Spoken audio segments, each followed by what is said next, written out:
I want to start with a question, and I need you to sit with it honestly before you answer.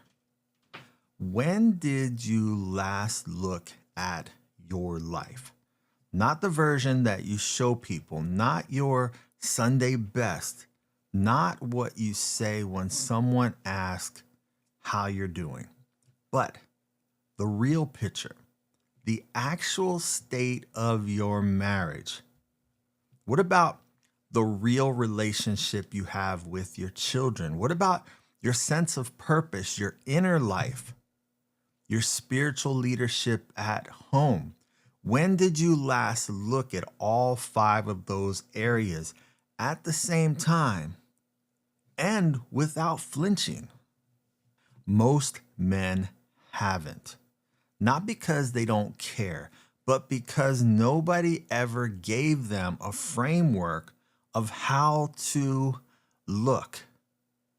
And because for a lot of men, looking honestly feels like it might confirm something that they're afraid is true. Let me say that again. Men have not had a framework to take a look at their life. And honestly, they have been afraid of what they might find. Today, we're going to change all of that. Welcome. Welcome to week 1 of Finish Strong. I'm Pastor Lee Mooring, and this lesson is called Face Reality Without Shame. It's the first letter in the Finish Strong framework, and here's why it comes first. You cannot fix what you refuse to see. You cannot reset what you haven't honestly assessed, and you cannot build your second half of life on a foundation of comfortable half-truths. So today, we look at without flinching, without condemnation, and without shame. Today, we are going to look at these things. Here's what we're going to cover today. First, the analogy of a drift. Why good men lose ground without realizing. Then we're going to look at the 3 lies men tell themselves to avoid honest self-assessment. Then we are going to look at how to read your life audit results without shame. And we're going to look at your first assignment. So let's go ahead and get started. Okay, I want to be clear about something from the start. Most of the men in this program are not here because they failed. They're here because they've drifted. And those two things are very different. Failure is visible. Failure has a clear moment when something happened. Failure feels like something. Drift, on the other hand, drift is very subtle. It doesn't announce itself. It doesn't feel like a disaster. It feels like this. It feels like you're busy. You're busy, but not building anything intentional, just busy work going on. It feels like doing the right thing, but feeling disconnected from the actual why. It looks like this, going through the motions without knowing when that really started. You have no idea because it sneaks up on you. It looks like this. Knowing something is off. You know when you have that feeling something is off, but not being able to put your finger on it, not being able to name what's going on. That is what drift is. And drift is dangerous precisely because it doesn't feel like an emergency. It doesn't feel like an emergency. It feels manageable. It feels like an everyday Tuesday. Well, let me tell you about a man, and we'll just call him David. 47 years old, faithful husband, been married for 12 years, great father. He's at every single game, every single school event, solid job, goes to church every Sunday. From the outside looking in, you would say David's life looks like a success story. But privately, in the places that nobody sees, David told me something that stayed with me. And this is what he said. I feel like I'm running a race, but I forgot where the finish line is. I feel like I'm running the race, but I forgot where the finish line is. I'm working hard. I'm showing up, but I have no idea if any of it is actually moving in the direction that truly matters. That is drift. That is what it sounds like when a good man has been going through the motions for long enough that the motions have become the mission. That's what drift. That's what drift is. So let me show you the anatomy of how drift actually happens. There are 4 stages. And stage 1 is this: no vision. Stage 1 is no vision. A man starts without a clear destination of where he's going. No vision. He knows what he's supposed to do. Be a good husband. Be a good father. Be a good Christian. But he doesn't have a specific written named vision for what those things look like in his specific life. The word says that without a vision, people will perish. Stage 1 is no vision. Stage 2 is this: no system.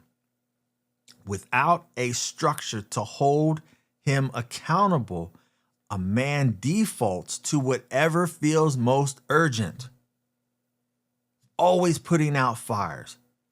He reacts instead of leading. He manages instead of building. That's stage 2, no system in place. Stage 3 is the motivation fades. Every man has seasons of high motivation and low motivation. He goes to a conference, reads a book, hears a powerful sermon at church, but motivation is temporary fuel. Often, you hear a motivational sermon on Sunday. By Tuesday, Wednesday, the motivation is gone. The fuel is gone. When it runs out and there's no system to sustain that movement, you are going to stop. Stage 4 is this. Stage 4 is drift sets in. That's how it works. It's subtle. It's slow. It's invisible until it isn't. Proverbs 28:18 says, where there is no vision, the people perish. Where there is no vision, the people perish. That is not just a warning for nations or organizations. It is a warning for a man who wakes up every morning without a clear answer to the question, what am I building here? Now, let me tell you why good men, men like David, men like you, end up here. It is not because you lack faith. It is not because you don't love your families. It's not because you're lazy. It's because nobody ever gave you a clear leadership framework that covers every single area of your life at the same time. You get bits and pieces here and there. You get your spiritual side, you get your physical side, you get your mental side, you get your family side, but nothing combines all of them at the same time. Most men were taught to lead at work or lead in ministry, but not how to lead their whole life as an integrated system. It is because they relied on motivation instead of structure. Motivation is the fire. It'll get you hype. Structure is the fireplace. Without the fireplace, the fire burns wherever it wants, and eventually it's going to burn out. Structure holds it all together and keeps you burning. It is because men confuse activity with advancement. I've been there myself, where I stay busy, but there was no advancement. I look busy. People think I'm busy, but there's no advancement. Staying busy is not the same as moving forward. A man can be completely exhausted at the end of the week and have built absolutely nothing intentional. And finally, it is because honest self-assessment felt too dangerous. Men are afraid that if they look at the real picture, they would see something that confirmed their worst fear, that they had wasted time, that they were behind, that they had failed. It's almost like being afraid to go to the doctor to get an exam because they might find something wrong. So you don't look, and men have not looked, and so the drift is going to continue. Here's what I want you to hear. Drift is not a character flaw. Drift is not a character flaw. It is a systems problem, and systems can be changed. Systems can be implemented. Systems are the key to transformation. Transforming from the drift to being on purpose, for a purpose. So I want to talk about 3 lies that keep men from honest self-assessment. Because even with the best framework, if a man is holding on to one of these lies, he will not be able to use it.